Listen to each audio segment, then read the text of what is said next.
Hyvää iltaa taas pitkästä aikaa ja tervetuloa tänne Terve sisäilma-ohjelman pariin.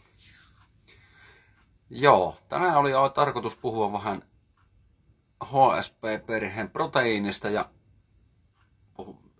tunnetaan paremminkin lämpösokkiproteiinina ja heat shock protein ja mikä niiden tehtävä on ja muuta, niin käydään vähän niitä läpi tänään. Ja ehkä aloitan kuitenkin sisäilmasta itsestään, koska tiedän, että siellä on uusiakin kuulijoita ja ehkä myös noista videoista sen verran sanon, että siellä on niitä vanhoja videoita, mitä mä oon tehnyt paljon, niin ne on niin kuin kuukauden katseltavissa ja sitten ne on niin kuin hävinnyt pois sieltä. Ja tässä ehkä on tarkoitus kuitenkin sitten ruveta niitä tallentelemaan, että ne voisi olla vähän pitempäänkin siellä. Ja sitten mä arvoin, että mä ehkä tuonne YouTubeen rupean siirtelemään sitten näitä, mitä mä oon. Niin siellähän niitä on sitten hyvä käydä kattelee. Mulla ei vielä kanavaa siellä ole, mutta kohta on. Ja kuten huomaatte, lukulasit on aina kateissa. Näkyy olevan semmoinen trendi, että nämä vaan kasvaa lasien koko näköjään sitä mukaan, kun näitä joutuu uusimaan. Mutta ilmankaan kun ei oikein näje enää. Niin. Joo. Ehkä sisäilma on taas semmoinen asia, että se on niin mahdottoman laaja asia, että siitä täytyy vähän keskustella aina vähän laajemmin. Ja terveyshän siinä on ehkä se, mikä kiinnostaa itse sisäilman lisäksi, että mehän ei ilmiötä tutkita vaan sen takia, että me halutaan tutkia sisäilmaa, vaan yleensä se on aina terveyteen liittyvä asia ja terveysongelmiin liittyvä asia. Ja tämä on varmaan se perussyy, miksi sisäilmaa tutkitaan. Tämä on lähtökohtaisesti ikinä lähdetty tutkimaan, että mikä siellä voisi olla semmoinen, joka sitä meidän terveyttä heikentää. Ja pahimmillaan yleisoireista hormonaalisiin epätasapainoihin ja sitten on vielä siellä näitä autoimmuunisairauksia voi puhjeta ja niitä tuntuu kuitenkin aina olevan sitten näissä asioissa, kun niitä ruvetaan katselemaan, niin sieltä yleensä myös autoimmuunisairauksia jossain vaiheessa puhkeaa. Että sinällään autoimmuunisairauksille toki on paljon erilaisia syitä, on elintapasyitä ja tämmöisiä hyvinkin laajalti on erilaisia stressitekijöitä elämässä, jotka sitten niin kuin pitkässä juoksussa voi heikentää elimistön vastustuskykyä ja sen toimintaa, että sitten voi puhjeta autoimmuunisairauksia ja on myös sitten totta kai paljon puhutaan genetiikasta, mutta onhan se niin kuin huomattu ja todettu kuitenkin aika pitkälti, että ei se genetiikka loppupelissään määritä sitä, että sulla on joku geeni ei toimi ihan täysin kunnolla, että se tarkoittaa, että sit sairastutaan johonkin. Eli kyllä niillä elintavoilla pystytään siihen onneksi vaikuttamaan. Ja se, mikä sitä tietysti tekee haasteellista siitä vaikuttamisesta, on se meidän ympäristö, meidän ravinto. Sitä voidaan valita jonkun verran, mutta vaikka me valittaisiin ravintoakin hyvästi, niin ei sitä välttämättä niitä ravintoaineita aina saada tarpeeksi kaikesta huolimatta. Eli monta ongelmaa meillä niin löytyy tähän kokonaistilanteeseen ja ihan siis yhtä lailla se, että minkälaista meidän juomavesi on ja miten me nukutaan ja miten me liikutaan, jääkö meille aikaa liikkua, miten paljon meitä tilanteet kuormittaa, stressiä syntyy pitkin päivää ja niin edelleen. Eli puhutaan tietysti isosta kokonaisuudesta jo niin kuin itsessään. Tähän voidaan liittää ihan niin kuin säteilyt ja mitä niin kuin on meidän ympäristössä, säteilyympäristö muuttunut tosi paljon. Todella paljon sitten, mitä se on ollut 80-90-luvulla. Ja soluillehan se on aika huvaa silleen, että siitä tulee jatkuvaa säteilyä sitten, joka häiritsee niin kuin meidän elektronista järjestelmää niin sanotusti. Joo, ehkä tässä nyt on se kokonaisuus, mitä niin kuin lähdetään purkamaan. Ja totta kai sitten itse sisäilma itsessään liittyy myös ulkoilmaan. Eli totta kai se, mitä ulkoa tulee, ulkoilmasaasteet ja muut, niin totta kai niillä on vaikutusta sitten myös sinne sisälle. Ja puhutaankin aika valtavasta kokonaisuudesta taas, kun lähdetään miettimään näitä asioita. Ja Tämä on haaste, mistä mä lähden purkaa tätä asiaa. Mä en aina vitsi ihan suoraan lähteä johonkin HSP-proteiiniin, mutta lähdetään siitä ehkä, että miten se sairastelu lähtee yleensä käyntiin. Että sehän niin on semmoista selittämätöntä väsymystä ja unettomuuttakin hyvin paljon, tai uni ei virkistä. On vatsan toiminnan oireita, voi olla refluksia oireita, mahan turvotusta ja kaikkea tämmöistä. Ja sehän kuulostaa niin kuin sitten hyvin pitkälti sille ihan yleisoireilta ja ruoansulatusongelmilta ja happo-ongelmilta, mihinkä sitten voidaan olla, että haetaan lisää niin kuin monenmoisia juttuja tuolta apteekista, joilla saa happosuutta lisättyä ja sitten huomataankin, että ei tämä auta, tämä vaan pahenee ja monesti se onkin silleen, että siellä onkin hapoton vatsa.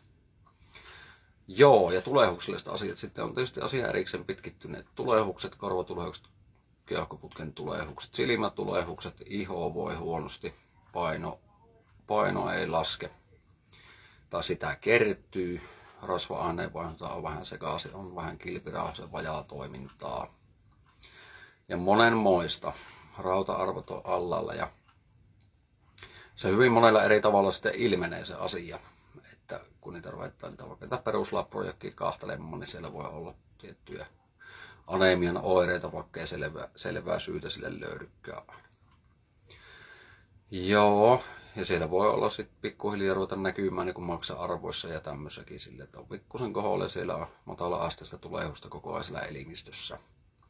Ja stressi yleensä on sitten se, mikä on levottomuutta, levottomia jalkoja ja tämmöistä yleistä levottomuutta, että ei pysty rauhoittumaan eikä saa rauhoitettua itseensä ja alkaa hengitystekniikka ja kaikki muu kärsii siinä, että alkaa pinnallista hengitystä olla ja hengenahdistusta, vähän astman tyyppistä oireilua ja kaikkea tämmöistä.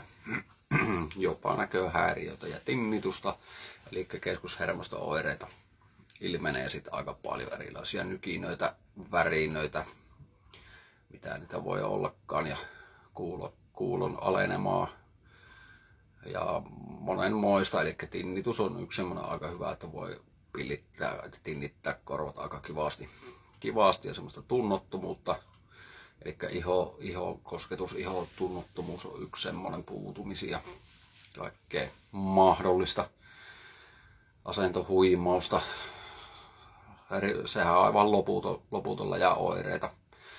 Naisilla varsinkin yleensä on sitten menneen noin kierto ihan sekaisin, voi olla vuotovirunsastakin, tai sitten voi, että ne häviää kokonaan ja siellä voi äkkiä estrogeenit pompata ylös ja siellä voi olla prolaktiinit koholla ja progesteronit sekaisin ja alkaa olla ja voi tulla yllättää vaikka maitoa rinnosta, mikä nyt ei pitäisi olla mahdollista, jos ei ole raskaana ja kaikkea tämmöistä. Erilaisia kiputiloja, siirtyviä kiputiloja. Yksi koskee tonne ja sitten koskee tonne. Jatkuvasti on jumissa lihakset, jännitys ei vaan laukea pois. Niin kun tämmöiset kuvailmat sitten alkaa olla. Sokerin kanssa on vähän ongelmia, on jatkuvasti sokerit koholla. Ja väsymys, ehkä mielen tylsyys, tämmöinen innottomuus, ei jaksa innostua mistään. Tuntuu aika haasteelta selvitä päivästä. No tässähän voidaan niin saada vaikka kuinka monta erilaista diagnoosia, mutta varsinkin jos niitä lähdetään erikseen tutkimaan. Ei kuule happea kunnolla, on semmoista väsymystä, maitohapoilla on koko ajan, ei jaksa kävellä. Kyllähän sehän on niin kuin aika monen asian summa, että siinä tilanteessa ollaan. Ja sitten se monesti voi olla, että se johtaa siihen, että sitten on oikeasti masennusta ja sitten on niin kuin uskomatonta väsymystä. Ja jossain vaiheessa sitten elimistön toiminta niin kuin hidastuu sen verran, että ei niin kuin oikeasti enää sängystä pääse ylös. Eli sitten hyvin helposti saadaan niin kuin erilaisia diagnooseja sitten. Verenpaineen heittelyä ja tämmöistä. Onko ne sitten verenpaineita alhaalla tai ylhäällä. Ja se mikä siinä on, että jossain vaiheessa se piste, kun se menee siihen, että sitä ei jaksa lähteä liikkeelle enää, niin silloin ollaan jo niin kuin todella pitkällä siinä. Siinä, että jotain siellä on tapahtunut aika paljon siellä elimistössä, että sitä ei vaan niin enää jaksa. Ja se, että sitä ei tahdon voimalla pysty hallitsemaan sitä asiaa enää sitten siinä vaiheessa, että jaksaako vai. Että ei auta sanoa, että menen vaan lenkille, että kyllä se siitä lähtee taas homma käyntiin. Mikä nyt tietysti olisi lääkkeenä erittäin oiva, se liikunta, mutta sitä ei jossain vaiheessa vaan pysty eikä jaksa harrastaa. Ja työkykyhän siinä on yksi, mikä siinä kärsii sitten, tai olipa nyt sitten opiskelija tai koululainen. Että se voi olla, että se on aika taistelu, että sitä päivästä selviää ja lopputulos on sitten, että on todella väsyinen, kiukkunen, äkäinen. Periaatteessa aika ilotonta elämää alkaa sitten jossain vaiheessa olla. No tässähän voidaan kuvailla erilaisia masennusasteikkoja samalla.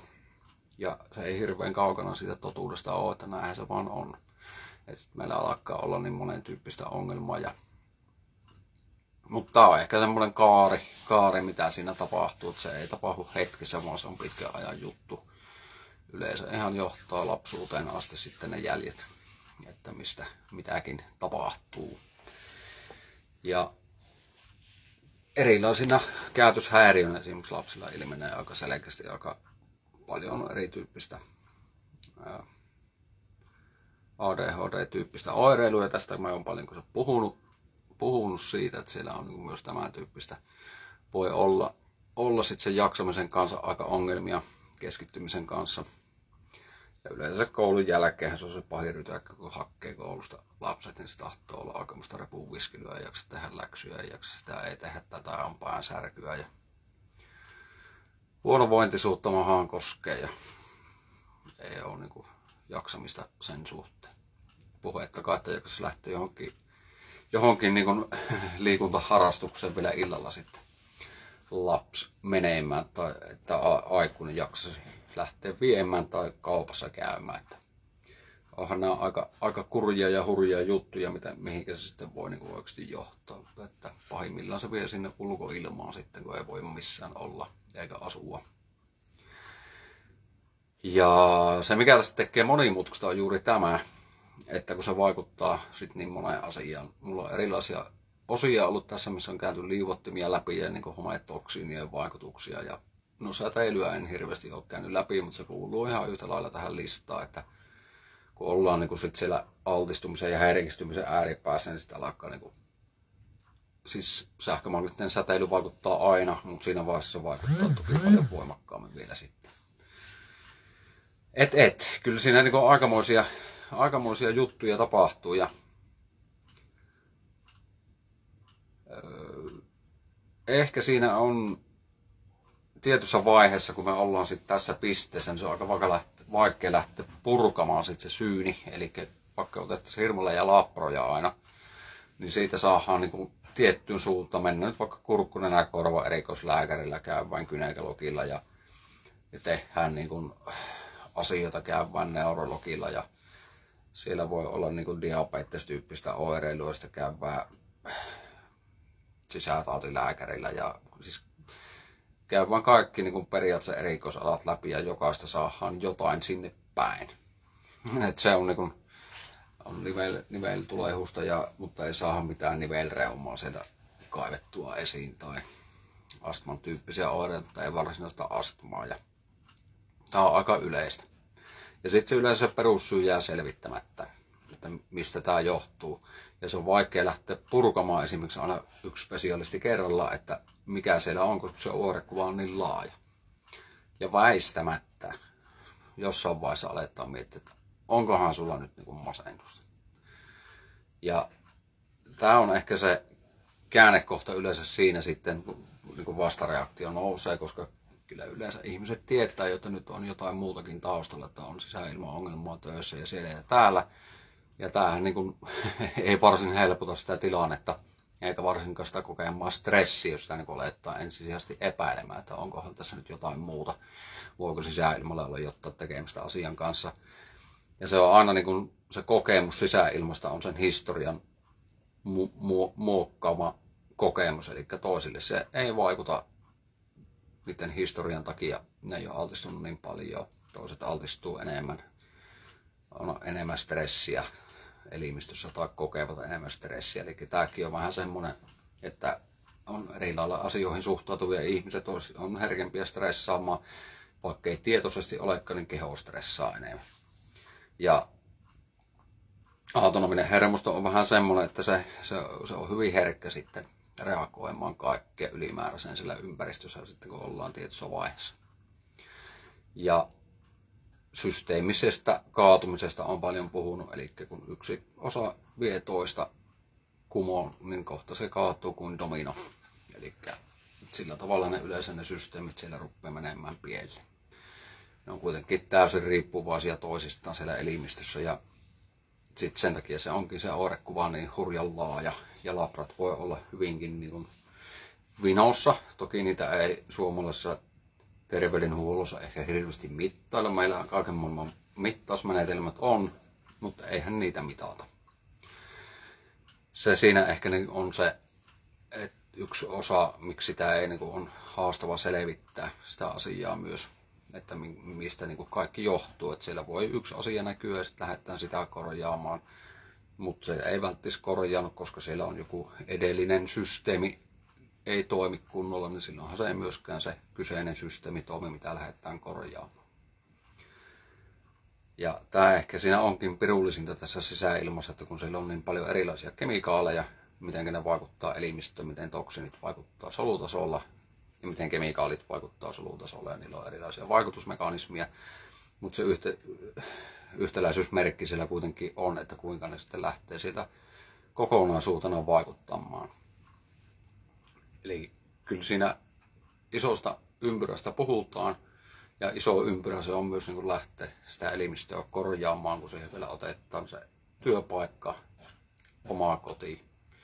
Että jos siellä on ongelmia, niin ehkä tämän päivän teema nimenomaan on just se, että miksi esimerkiksi perinteiset stressihallintamenetelmät ei riitä. Tai mikä siinä voi olla syynä. Ja tämä on ehkä semmoinen, mitä mä nyt tässä olen viime aikoina taas tutkinut ja ehkä ymmärtänyt myös se, että miten se voi esimerkiksi rokotteisiin liittyä.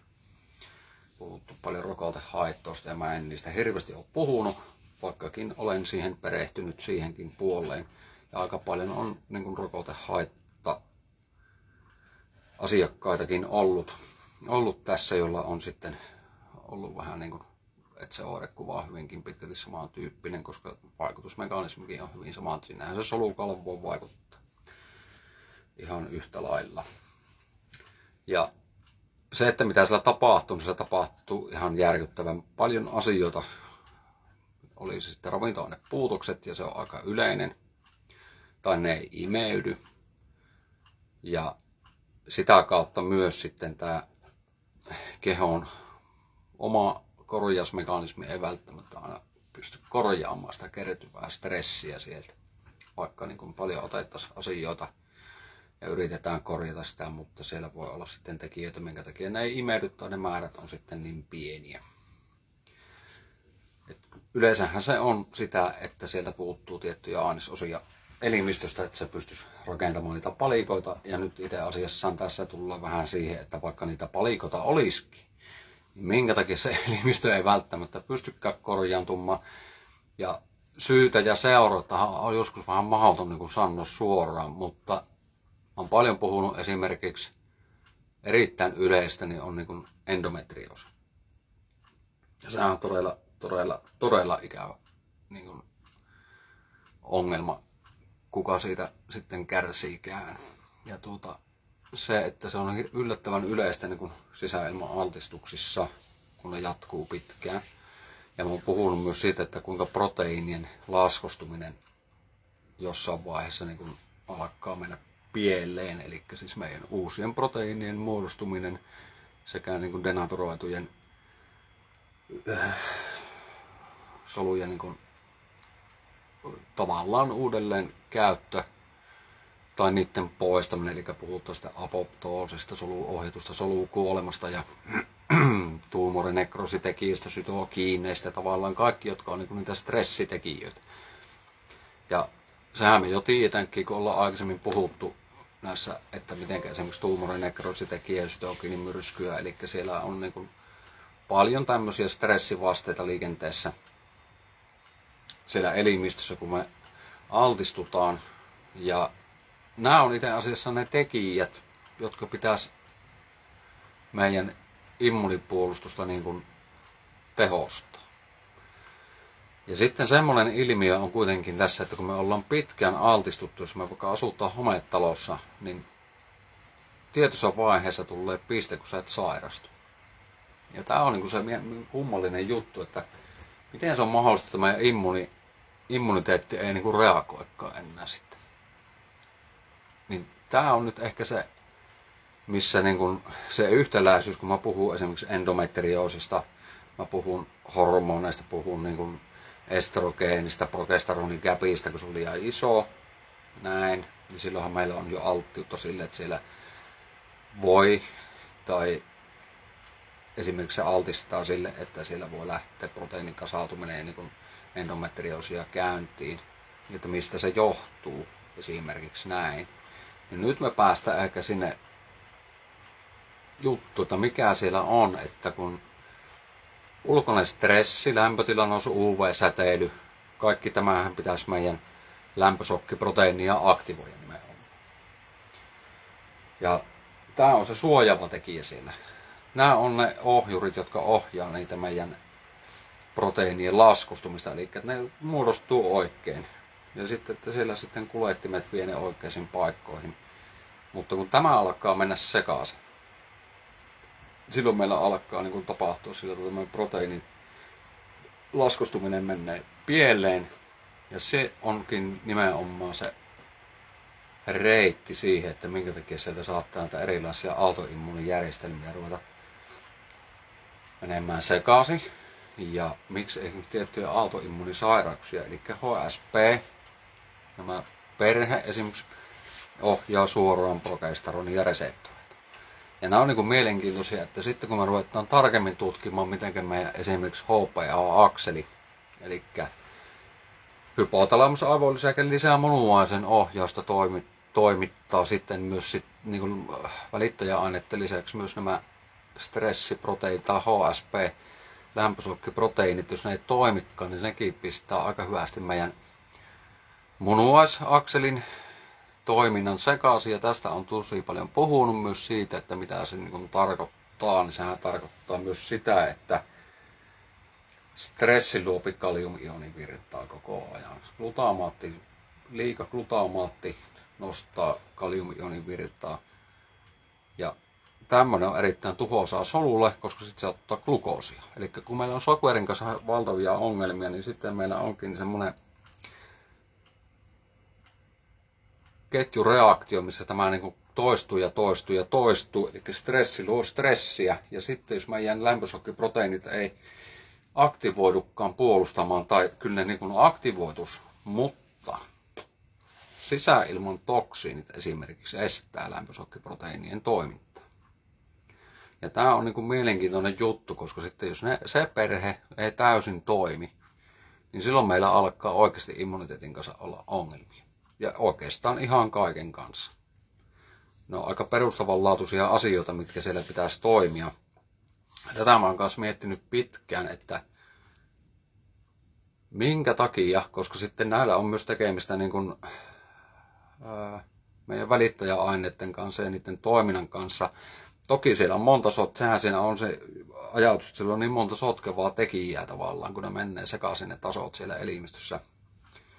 Että niin kuin sytokiinia, siellä histamiinia, ja sitten nämä on semmoisia ohjureita sitten meidän välittäjäaineille, kaikille meidän verenkiertoelimille, sydämelle tavallaan, että suolahormonin toiminnalle, kaikille tämä HPA-akseli, toiminta-aldosteronit, miten ne toimii siellä.